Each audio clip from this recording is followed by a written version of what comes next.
Programme में एक बार फिर खुशामदीद। बात हो रही थी मौजूदा सियासी सूरत-ए-हाल और ख़ास तौर पे आईएमएफ के हवाले से।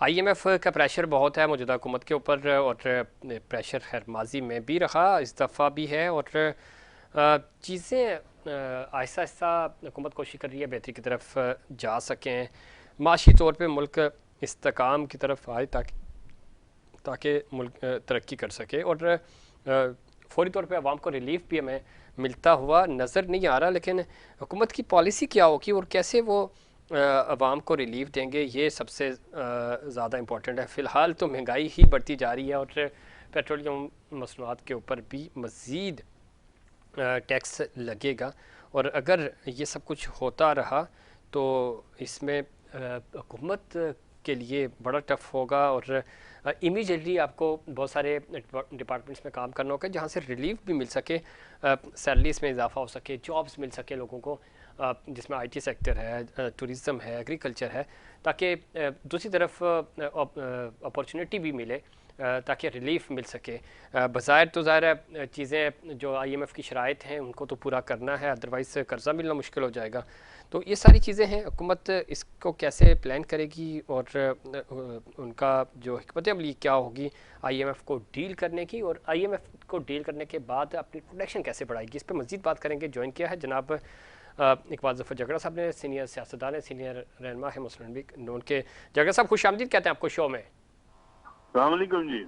अब जनाब किस तरह देखते हैं इस वक्त सबसे ज़्यादा ज़ाहिर मुश्किल मरहला ही महंगाई है, और आईएमएफ को ज़ाहिर हुकूमत डील कर रही है, उनकी शराइत आहिस्ता आहिस्ता बढ़ती जा रही हैं, कड़ी शराइतें।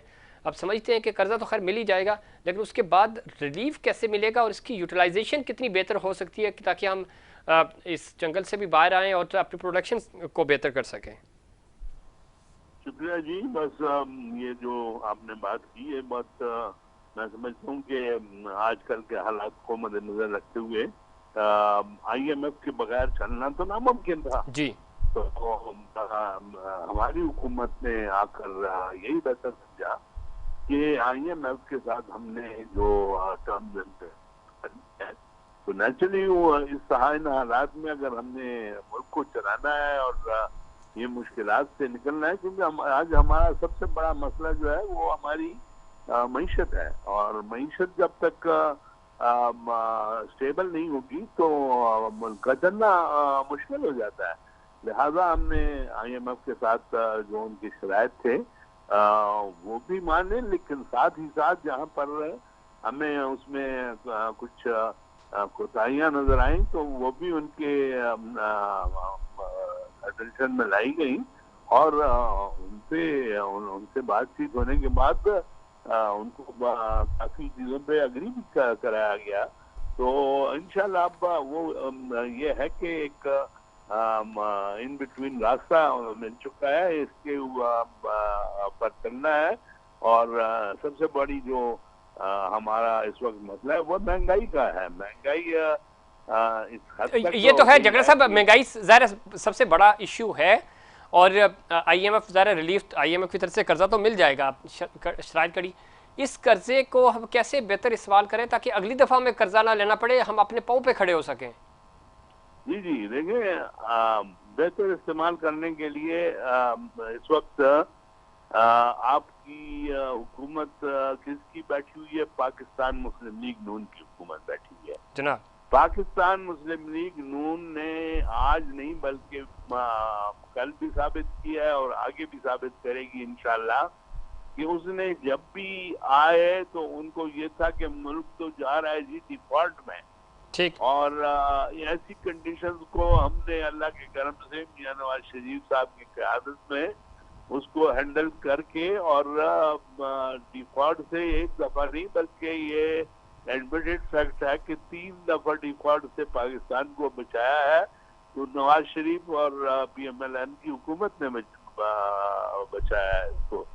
तो इस वक्त भी इंशाल्लाह हम वी आर वेरी कॉन्फिडेंट कि जो चैलेंजेस बहुत हैं, और आपने देखा कि सारी जिम्मेदारियां जो थी वो हम पे डाली गई हैं। बाकी दूसरी जमातों ने अपने आप को फैसिलिटेट करके अच्छी पोजीशन भी ले ली है, लेकिन we don't care and we don't mind. ठीक है, उनके साथ हम चलते रहे हैं, पहले भी चले हैं, अब भी चलेंगे। हमने मिलकर हुकूमतें भी बनाई, चार्टर ऑफ डेमोक्रेसी भी बनाया, जो एक तारीखी डॉक्यूमेंट है। और आज भी जितनी जमातें जहाँ इकट्ठी होती हैं तो वो कहते हैं कि जी जो चार्टर ऑफ डेमोक्रेसी बना है वो एक ऐसी चीज है जिससे तमाम जमातें आज भी मुतफिक होने के लिए तैयार हैं। तो अगर पास्ट में हमने ये सब कुछ किया तो इंशाल्लाह प्रेजेंट कंडीशंस में भी हम आपको मुल्क की बेहतरी के लिए जो इकदाम कर रहे हैं, और ये जो चैलेंजेस आपने कहा कि किस तरह इनसे निकला जाएगा, तो उसके लिए हम हमारे जो इदारे हैं इनको मजबूत करना होगा। ठीक। जो इदारे नुकसानदेह हैं उसको, जैसे let us take the case of PIA या दूसरी ऐसी कंपनीज जो कि नुकसान में जा रही हैं, तो उसके लिए बातचीत हो रही है। और बड़े मैं कहता हूँ कि उस पर बहुत एडवांसमेंट हो चुकी है। And it is been decided that इन इदारों को जो नुकसान में है उनको प्राइवेटाइजेशन की तरफ ले जाया जाए, तो इंशाल्लाह हम इस दंगल से निकल सकते हैं। बहुत शुक्रिया जनाब जगड़ा साहब प्रोग्राम में वक्त देने के लिए। और ये सारी चीज़ें हैं, हंगामी इकदाम आपको करने होंगे, अदरवाइज मुश्किल हो जाता है। और मुश्किल है इनफैक्ट, चीज़ें कैसे बेहतर होंगी, आगे मामला बढ़ेंगे कैसे, ये भी बहुत इम्पोर्टेंट है। और हुकूमत के अंदर इस वक्त जो कैबिनेट है उस इख्तलाफात पाए जा रहे हैं। प्राइम मिनिस्टर का जो डोमेन है और उनकी जो रेट है वो चैलेंज हो रही है, इख्तलाफात शदीद हैं। ख़ुद वज़ीर दाखिला अपनी मनमानी कर रहे हैं। इक़्तिसादी कमेटी की सरबराही का मामला हो, चेयरमैन इरसा का मामला हो, ये दोनों फैसले बैक बाउंस कर गए। और इससे लग ही रहा है कि कितने कमज़ोर प्राइम मिनिस्टर हैं और फैसले उनकी मर्ज़ी के मुताबिक नहीं हो रहे। माजी में भी ये सब कुछ होता रहा, फैसले किसी और की मर्ज़ी से होते थे, ओनरशिप बाद में नहीं ली जाती, और ये माजी में होता रहा। इमरान खान साहब भी यही कहते रहे कि वो बेबस थे, फैसले कहीं और से हो रहे होते थे। जब उनको एहसास हुआ तो उस वक्त चूँकि वक्त गुजर चुका था। इस पर मज़ीद बात करेंगे। हमें ज्वाइन किया है जनाब मसूद रज़ा साहब ने, सीनियर सहाफ़ी हैं, सीनियर तजियाकार हैं। मसूद रज़ा साहब खुश आमदीद कहते हैं आपको प्रोग्राम में। बहुत शुक्रिया। आप किस तरह देखते हैं अब इस वक्त, चूँकि IMF सबसे बड़ा चैलेंज है, गो के कर्जा मिल ही जाएगा, शराइत कड़ी हैं, IMF से हम बाहर कैसे आएंगे, ये हुकूमत के पास हमें कोई हिकमत अमली नज़र नहीं आ रही। हमारी प्रोडक्शन कैसे बेहतर होगी, क्या 24वें के बाद हम 25वें प्रोग्राम में भी जाएंगे, आप किस तरह देखते हैं? आप खुद चूँकि इन सारी चीज़ों को देखते भी हैं, प्रोग्राम भी होस्ट करते हैं। और दूसरा जो इक़्तिसादी कमेटी की सरबराही का मामला था और चेयरमैन इरसा का, प्राइम मिनिस्टर के दोनों फैसले जो हैं वो बैक बाउंस कर गए, कैबिनेट के अंदर भी बड़े शदीद इख्तलाफात हैं, तो इन दोनों चीज़ों को कैसे देखते हैं आप? देखिए, पहले तो अंदरूनी बात कर लेते हैं। ये जो काबीना के अंदर रद्द-बदल हो रहे हैं और जिस तरह से हुकूमत खरामा ये भी स्टेप लेती चल रही है, लड़खड़ाती हुई चल रही है, तो लगता यह है कि कोई तैयारी नहीं शहबाज शरीफ साहब की, और शायद उनको यकीन नहीं था कि उनकी हुकूमत बन जाएगी। बहरहाल अब ऐसी हुकूमत बन गई है तो कोई इनके पास पहले से शेडो कैबिनेट मौजूद नहीं थी, कोई प्लान मौजूद नहीं था। गो के नून लीग ने एक मंशूर बनाया था, लेकिन वो मंशूर मियां नवाज शरीफ साहब के लिए था, और वो मंशूर था 2/3 मेजोरिटी के लिए मंशूर था।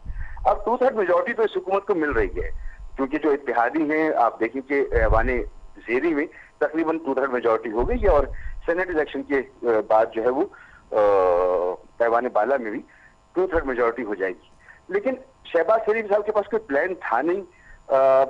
फिर आपने देखा कि जिस तरह से इनकी कैबिनेट में इनकी पार्टी से हट के लोग शामिल हुए हैं, और जिनके बारे में राना सनाउल्लाह साहब ये कहते हैं कि वो अगर मौजूद है तो वो इंश्योरेंस पॉलिसी है इस हुकूमत की, तो साफ ही पता लग रहा है कि क्योंकि तैयारी नहीं थी, चीजें आन पड़ी हैं सर के ऊपर, या मामला कहीं और से चल रहे हैं, लिहाजा ये जो डिस्टर्बेंस है में ये अभी भी नजर आ रही है और शायद आगे भी नजर आएगी। ठीक, इसमें एक चीज़ है, जो डोमेन की बात कर रहे हैं, फिर प्राइम मिनिस्टर के अपने इख्तियारात कितने हैं या कौन से फैसले कहाँ से होते हैं। मसूद रज़ा साहब, कराची में हमारी खान साहब से मुलाकात हुई थी, आप भी उस मीटिंग में थे। यहाँ कराची में एंकर से उन्होंने मुलाकात की थी। जी जी। खान साहब ने कहा था कि हमें बाद में एहसास हुआ कि फ़ैसले तो हम कर ही नहीं पा रहे होते थे, बाजवा साहब कुछ और बात करते थे, हमारी अपनी कुछ और होती थी, होता वही था जो वो चाह रहे होते थे। तो अब शहबाज शरीफ साहब को तो 16 महीने का एक्सपीरियंस हो चुका था और फिर दोबारा इनको हुकूमत मिली, जिस तरह आप बता रहे हैं, चूँकि पूरा स्टेज जो सेट किया जा रहा था वो तो नवाज शरीफ साहब के लिए किया जा रहा था। आखिर में ये हुकूमत शहबाज शरीफ साहब के खाते में गई और अब जिस तरह के वो प्राइम मिनिस्टर हैं, खुद उनके फैसले चैलेंज हो रहे हैं। मोहसिन नकवी साहब अपनी टीम ला रहे हैं, दाखिला बहुत इंपॉर्टेंट जिम्मेदारी होती है पाकिस्तान जैसे, वैसे किसी भी मुल्क में, लेकिन पाकिस्तान के हालात आपको पता ही है। तो ये सारी चीज़ें जब दिफा आपके हक में नहीं है, जो कि ख्वाजा आसिफ साहब खुद कह चुके हैं, दाखिला आपके पास नहीं है, रद्दोबदल इतनी तेज़ी से हो रहा है, सेक्रेटरीज आपकी बातें नहीं मान रहे, तो ये फिर रियासत बचाने आए थे, तो ये तो हमें बाज़ाहिर तो नहीं लग रहा कि ये सियासत भी बचा पाएंगे या रियासत बचा पाएंगे। जी देखिए, वो जो 16 महीने की हुकूमत थी ना, उसमें तो आपने एक हुकूमत को घर भेजना था और वो सारी चीजें थी। लेकिन आपको याद होगा कि इलेक्शन डे से पहले जो कुछ हुआ और फिर इलेक्शन डे पे जो कुछ हुआ, यानी इंटरनेट की बंदिश, फिर रिजल्ट का देर से आना, फिर उसके बाद नताइज जो है मुबैना तौर पर तब्दील होना, फिर फॉर्म 45 और फॉर्म 47 का मामला, तो शायद ये यकीन भी नहीं था कि ये हुकूमत बन पाएगी। और फिर जैसे तैसे ये हुकूमत बन तो गई है, लेकिन वही बात जो मैंने कही कि साफ पता चल रहा है कि इनकी तैयारी कोई नहीं थी। आपको याद होगा कि पीटीआई की गवर्नमेंट कितनी ही बुरी उसकी परफॉर्मेंस क्यों ना हो, लेकिन अपनी हुकूमत से पहले उन्होंने अपनी शेडो गवर्नमेंट बता दी थी, कैबिनेट बता दी थी कि जी वजीर खारजा कौन होगा, वजीर दाखिला कौन होगा, फाइनेंस के मिनिस्टर कौन होगा, तिजारत का मिनिस्टर कौन होगा, पेट्रोलियम का मिनिस्टर कौन होगा। तो वो सब कुछ पहले से तैयारी होती है इस तरह से। तो वो तैयारी शहबाज शरीफ साहब को सर मौका ही नहीं मिला, वो कर नहीं पाए। फिर उनको ये भी नहीं पता कि क्या उनके हाथ में होगा, क्या उनके हाथ में नहीं होगा। तो आहिस्ता आहिस्ता ये जो गर्द है ये बैठेगी, सेडिमेंटेशन होगी, उसके बाद जो मामला थे वो चल पड़ेंगे। तो ये मेरे ख्याल में इतनी कोई तशवीश की बात नहीं है, क्योंकि हुकूमत पाकिस्तान में अगर जब बनती है या टूटती है तो उसके कुछ अवामिल हुआ करती हैं। तो शहबाज शरीफ साहब के होते हुए वो अवामिल तो नहीं है कि खुदा न खास्ता हुकूमत को कोई खतरा होगा, सिर्फ इख्तियारात की समझने की बात है जिसमें उनको वक्त लग रहा है। अब इसका नुकसान ये है कि मुल्क के मसाइल जो है बड़े पेचीदा मसाइल हैं। मिसाल के तौर पर दहशतगर्दी का मसला है, मिसाल के तौर पर मईशत का मसला है, मईशत में फिर आ जाए आप, इन्फ्लेशन है, गुर्बत है, एक आप जो है उसकी परेशानी है, उसकी बेचैनी है। तो मुल्क में इस बेचैनी को कम करना, बिजनेस के लिए फ्रेंडली माहौल पैदा करना, मुल्क में तरक्की का जो है वो कोई माहौल बनाना, उसके लिए फिर सियासी हम आहंगी बहुत बड़ा मसला है। तो इन तमाम मसाइल को देखते हुए लगता यह है कि जब तक ये मामला सेटल होंगे उस वक्त तक कहीं और देर ना हो जाए। यही बेचैनी है हमारी, जिसकी वजह से हम इस मौजू पे बात भी कर रहे हैं गालिबन। इसमें कोई शक नहीं। अब साहब 12 करोड़ से ज़ायद लोग जो हैं वो गुर्बत की लकीर से नीचे ज़िंदगी गुजार रहे हैं, जो पिछले 3 महीने के अदाद व शुमार हैं, और यानी निस्फ आबादी से ज़्यादा आबादी हमारी जा चुकी है गुर्बत से नीचे। तो ये तो है इस वक्त के अदाद व शुमार, हालात आने वाले और ज़्यादा टफ होंगे। दूसरा आपने कहा कि शहबाज शरीफ साहब ठीक है, हमें इस तरह की हुकूमत चल जाती है, मामलात कहाँ से हैंडल हो रहे हैं आपको भी पता है, लेकिन ये तो जमाली साहब से भी कमज़ोर प्राइम मिनिस्टर साबित होंगे, और जो कि हो रहे हैं अभी 1 महीने के अंदर अंदर ही। 11 रुकनी टीम सेलेक्ट की जाती है, आप खुद क्रिकेट लवर भी हैं, क्रिकेट खेलते भी हैं, तो 11 में से अगर आपके ओपनिंग पेयर और 1 डाउन 2 डाउन पोजीशन और फिर जो मेन 3 बॉलर्स हैं वो किसी और की सिलेक्शन हो और आपको टीम दे दी जाए कि बाकी प्लेयर्स आप खिला लें, तो आप बाकी प्लेयर्स से आप कितना परफॉर्म करवा लेंगे, जबकि मेजर जो 6 प्लेयर्स हैं वो किसी और के खेल रहे हैं। देखिए, मसला ये नहीं है, मसला ये है कि ये जो फॉर्मेशन जो आप बता रहे हैं बिल्कुल दुरुस्त बता रही हैं, लेकिन इसको देखने का तरीका थोड़ा सा हमें मुख्तलिफ अंदाज से देखना होगा। देखना ये होगा कि हुकूमत है शहबाज शरीफ साहब की जी, मुबैना तौर पर फैसले कहीं और से हो रहे हैं, लोग कहीं और से अपॉइंट किए गए हैं। तो अब जो कुछ अच्छा होगा उसका क्रेडिट जाएगा वहां जहां पर से फैसले हो रहे हैं, और अगर इसके नताइज बुरे निकलते हैं तो वो फेस करने होंगे शहबाज शरीफ साहब को और PMLN को। तो शहबाज शरीफ साहब ने और PMLN ने अपने आप को खुद पेश किया है इस खिदमत के लिए। अगर अच्छा हो गया तो बहुत अच्छी बात है, जिन्होंने किया है उनको क्रेडिट चला जाएगा। अगर बुरा हुआ, जिसके इम्कानात ज्यादा है तो फिर जो है वो जाहिर सी बात है PMLN भुगतेगी, शहबाज शरीफ साहब भुगतेंगे। लेकिन देखिए इस अरसे में असल में भी भुगतना उनका नहीं होगा। आप ठीक कह रहे हैं, लेकिन नुकसान तो पाकिस्तान का ही हो रहा है ना, इसमें फायदा तो कहीं नजर नहीं आ रहा। जी जी जी जी, आवाम में यही कहने वाला था कि आवाम का नुकसान है, वो प्रोटोकॉल भी इंजॉय कर लेंगे, वो उनके केसेस भी खत्म हो गए, उनके कारोबार भी चल रहे हैं माशाल्लाह, उसमें कोई रुकावट भी नहीं आएगी, वो बढ़ते भी चले जाएंगे। लेकिन कौम का क्या होगा, ये सवालिया निशान है, और यही बेचैनी है जिसकी वजह से ये सवाल उठ रहे हैं। एक चीज बड़ी इंपॉर्टेंट है मसूद, क्विकली मैं अपनाऊंगा आपका ओपिनियन, कि 3 सेक्टर ऐसे हैं, उसमें से एग्रीकल्चर के ऊपर पिछले 1-1.5 साल से बहुत ज़्यादा काम हो रहा है और पाक फौज उसके ऊपर काम कर रही है खुल के, इसमें तो कोई ढकी छुपी बात नहीं है। दूसरे जो 2 डिपार्टमेंट जो मिसिंग हैं, खान साहब के दौर में एग्रीकल्चर, जिसमें जब उन्होंने मुर्गियों और अंडों का जिक्र किया था, भैंसों का, तो बड़ा उसका मजाक भी उड़ाया गया था। हालांकि जनरली वो चीज़ें बड़ी अच्छी थी, गाँव देहात में जाएँ तो लोग इन चीज़ों से सर्वाइव करते हैं और यही चीज़ें आपको बगैर ज़ीरो इन्वेस्टमेंट के आप ऊपर आते हैं। दूसरा, टूरिज्म के ऊपर आज भी काम नहीं हो रहा है, जिसपे आपकी हुकूमत की ज़ीरो इन्वेस्टमेंट लगती है। आपने सिर्फ थोड़ा सा सहूलियात देनी होती हैं, अट्रैक्शन बनानी होती है, तो आप फंड जनरेट कर सकते हैं, रेवेन्यू जनरेट हो सकता है आपको थोड़ा सा एक, और रोज़गार भी। मौजूदा हुकूमत की इस तीनों डिपार्टमेंट के ऊपर हमें वाज़ेह पॉलिसी नज़र नहीं आ रही। क्या वजह है कि ये मिसिंग है, या कि इनका प्लान है कि हम इसको 2nd या 3rd टियर में रखा हुआ है? वो कहते हैं ना, सर मुंडाते ही ओले पड़ना, तो मैं बार बार वही कह रहा हूँ कि सर मुंडाते ही ओले पड़ेंगे। हालांकि देखा जाए तो पहला काम तो हुकूमत का ये होता है कि मुल्क माहौल को अच्छा करे। लेकिन आपने देखा कि राना सनाउल्लाह साहब कहते हैं जी इनका वजूद जब तक है उस वक्त तक मामला ठीक नहीं होंगे, फिर कहते हैं जब तक इनका सियासी वजूद है तब तक मामला ठीक नहीं होंगे। भाई कोई कौन होता है किसी के वजूद को खत्म करने वाला या किसी के सियासी वजूद को खत्म करने वाला? तो फैसला तो आवाम करेगी। जब इस मूड में आपके लोग बयानात दे रहे होंगे तो इसका मतलब है आप नहीं चाहते कि मुल्क में सियासी इस्तेहकाम आए और अमन व अमान पैदा हो। तो पहली जिम्मेदारी हुकूमत की होती है, जिसमें हुकूमत हमें कामयाब होती नजर नहीं आ रही। दूसरी बात ये कि हुकूमत को ये देखना चाहिए कि जब उसे ग्रोथ लेकर आनी है और ये फैसले करने, आपने 3 डिपार्टमेंट की बात की, काम बहुत था, तो आपका को देखना होगा कि आप ग्रोथ किस रेशो से लेकर आएंगे। और हमारा सबसे बड़ा चैलेंज ये है कि जिस रेशो से हमारे यहाँ ग्रोथ आएगी, हमारी आबादी उससे ज्यादा रफ्तार से बढ़ रही है। मेरी मिर्जा इस्माइल साहब से 2 दिन पहले बात हुई तो मैंने उनसे दरियाफ्त किया, उन्होंने कहा कि जब वो वजीर हुकूमत में थे उस वक्त भी और आज भी उन्होंने एक लफ्ज कभी हुकूमत में नहीं सुना कि पॉपुलेशन कंट्रोल पर कोई पॉलिसी वजह की गई हो या इस पर काम हो रहा हो। तो ये बड़ी बुनियादी सी चीज है।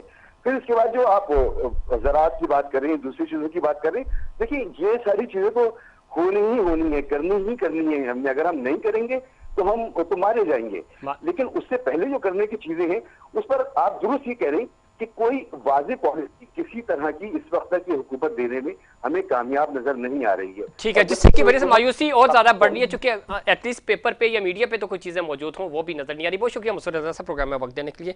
नाज़रीन, ये था हमारा आज का प्रोग्राम। उम्मीद करता हूँ दीगर प्रोग्राम की तरह आज का प्रोग्राम भी आपको पसंद आएगा। मुझे और इनसाइड पाकिस्तान की पूरी टीम को दीजिए इजाजत। अल्लाह निगहबान।